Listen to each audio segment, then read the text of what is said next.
महाराष्ट्राचे माजी मुख्यमंत्री, भोकर मतदारसंघाचे माजी आमदार अमिताभजी चव्हाण आणि अशोकराव चव्हाण यांची मुलगी श्रीजया या ठिकाणी भोकर मतदारसंघामध्ये भावी आमदार म्हणून लोक त्यांच्याकडे पाहत आहे आणि त्यांचे दौरे भोकर तालुक्यातील 60 गावे वाडी तांड्यामध्ये फिरत आहे आणि भारतीय जनता पक्षाचे विचार प्रत्येक घरामध्ये वाडी तांड्यामध्ये सांगत आहे असे या ठिकाणी आहे। त्यांच्यासोबत आहे अशोकराव चव्हाण साहेबांचे विश्वासू भगवानरावजी दंडवे,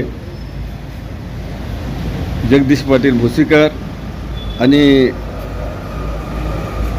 शिवसेनेचे तालुका प्रमुख शिंदे साहेबांचे अत्यंत विश्वासू अमोल पाटील, अत्रिक पटेल यांच्यासह सर्व कार्यकर्त्यांसोबत गेल्या 2 महिन्यापासून त्यांचे दौरे या मतदारसंघामध्ये वाढत आहे। धन्यवाद।